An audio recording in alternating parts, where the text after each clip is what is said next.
ভারতের সবচেয়ে বড় নদীর নাম জানেন? যা ভাবছেন তা কিন্তু নয়। সঠিক উত্তর জানেন মাত্র 1% মানুষ। চলুন আজকের এই ভিডিওর মাধ্যমে আমরা ভারতের দীর্ঘতম এবং বৃহত্তম নদী সম্পর্কে বিস্তারিত জেনে নিই। তার আগে একটি অনুরোধ, চ্যানেলে যারা প্রথমবারের মতন এসেছেন তারা অবশ্যই চ্যানেলটি সাবস্ক্রাইব করে পাশে থাকা বেল আইকনটি প্রেস করে দেবেন পরবর্তীকালে এই ধরনের ভিডিও সবার আগে দেখার জন্য। চ্যানেলের ভিডিওগুলো যদি ভালো লেগে থাকে অবশ্যই লাইক এবং শেয়ার করতে ভুলবেন না। এছাড়াও কমেন্ট করে জানাতে পারেন আপনি কোন জায়গা থেকে এই ভিডিওটি দেখছেন। ভারতে অনেক নদী প্রবাহিত, তাই ভারতকে নদীর দেশও বলা হয়। দেশের উন্নয়নে নদীগুলি গুরুত্বপূর্ণ ভূমিকা পালন করে। ভারতের নদী দুটি ভাগে বিভক্ত। প্রথম হিমালয় নদী, অর্থাৎ হিমালয় থেকে উৎপন্ন নদী, এবং দ্বিতীয়টি উপদ্বীপীয় নদী, অর্থাৎ উপদ্বীপ থেকে উৎপন্ন নদী। উপদ্বীপীয় নদীগুলি বৃষ্টির ওপর নির্ভর করে। যখন হিমালয় নদীগুলি গোটা বছর প্রবাহিত হয়, ভারতে প্রায় 90% নদী বঙ্গোপসাগরের দিকে প্রবাহিত হয়।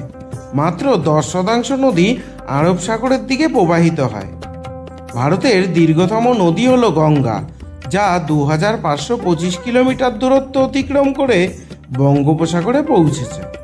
ভারতের দীর্ঘতম এবং বৃহত্তম নদী হল গঙ্গা।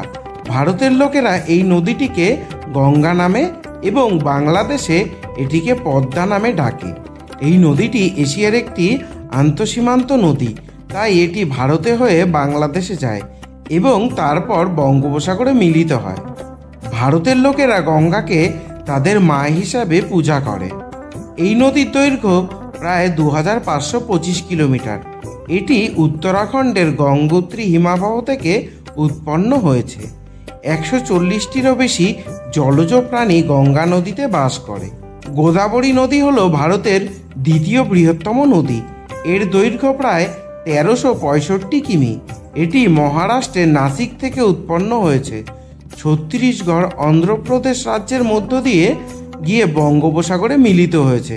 গোদাবরী নদী দক্ষিণ গঙ্গা এবং বুধিগঙ্গা নামেও পরিচিত।